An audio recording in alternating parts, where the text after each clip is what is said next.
राम जो पास के गांव का एक सीधा साधा किसान था। उसकी जिंदगी खेत और परिवार के बीच सिमटी हुई थी। उसने अपनी जिंदगी में कभी किसी भूत प्रेत की कहानी पर यकीन नहीं किया था, लेकिन उस रात उसने जो देखा और झेला, उसने उसकी जिंदगी हमेशा के लिए बदल कर रख दी और उसे एक ऐसी सच्चाई का सामना करना पड़ा जिसने उसके सारे विश्वासों को हिला कर रख दिया। राम उस रात शहर से लौट रहा था। वो अपने खेत में उगी फसलों को बेचने गया था और अब घर लौट रहा था। उसके दिल में एक अजीब सी बेचैनी थी। शायद ये उस काली रात का असर था। उसे याद आया कि घर तक जाने का एक छोटा रास्ता इन खेतों के बीच से होकर जाता है। वो रास्ता लगभग आधा समय बचा सकता था। मजबूरी में वो पैदल ही खेतों की ओर चल पड़ा। उसके हाथ में एक पुरानी लालटेन थी और वो धीरे धीरे आगे बढ़ा। उसके मन में बेचैनी बढ़ती जा रही थी।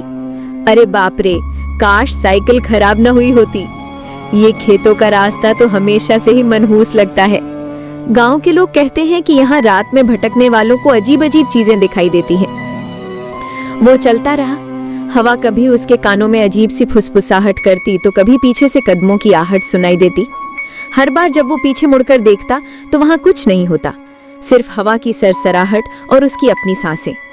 उसका दिल जोरों से धड़क रहा था। वो अपने डर को दबाने की कोशिश कर रहा था कि ये सब उसके मन का वहम है। करीब आधा रास्ता तय करने के बाद अचानक उसे एक औरत की धीमी दर्द भरी रोने की आवाज सुनाई दी। आवाज इतनी गहरी और दर्दनाक थी कि राम का कलेजा मुंह को आ गया। आवाज सीधे खेतों के बीच से आ रही थी। राम को लगा कि शायद कोई औरत खेतों में रास्ता भटक गई है। राम डर के मारे पसीना पसीना हो गया। उसने अपनी हिम्मत बटोरी और ऊंची आवाज में पूछा, कौन है वहां? कोई परेशानी है क्या? राम ने सोचा, एक इंसान मुसीबत में है, मुझे उसकी मदद करनी चाहिए। इस विचार ने उसके डर को कुछ हद तक कम कर दिया। वो धीरे धीरे लालटेन उठाकर खेतों की ओर बढ़ा। जैसे ही उसने पहला कदम रखा, उसे लगा कि कोई अदृश्य शक्ति उसे अंदर खींच रही है। उसने खुद को संभाला और आगे बढ़ता रहा। खेतों की फसलों की ऊंचाई उसके सिर से भी ज्यादा थी। जब वो फसलों के बीच गया तो उसे लगा कोई उसके सामने खड़ा है, एक लंबी परछाई लाल कपड़ों में लिपटी हुई। राम की सांसें थम गई। उसके गले में एक अजीब सी घुटन महसूस होने लगी। वो हकलाते हुए बोला, कौन हो तुम? तुम्हें क्या चाहिए? परछाई धीरे धीरे उसकी तरफ मुड़ी। राम ने जब उसका चेहरा देखा तो वो बहुत डर गया।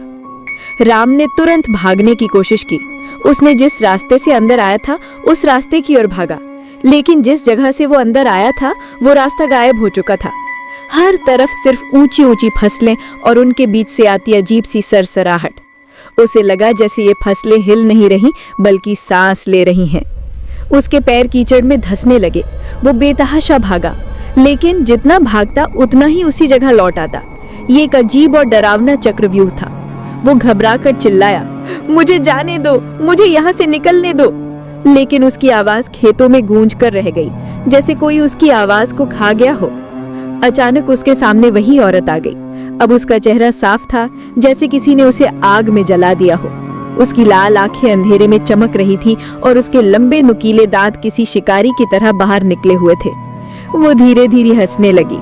वो हंसी इतनी खतरनाक थी कि राम के कान सुन्न हो गए। वो बोली, तुम आ ही गए, हम तुम्हारा ही इंतजार कर रहे थे, अब कभी वापस नहीं जा पाओगे। उसकी आवाज राम के दिमाग में गूंजने लगी। राम के पैरों तले जमीन खिसक गई। उसने दौड़ने की कोशिश की, लेकिन उसके पैर जमीन में बुरी तरह जम गए। वो गिर पड़ा और अपनी सांसों को काबू करने की कोशिश करने लगा। वो औरत खेत के बीच खड़ी होकर चीखने लगी।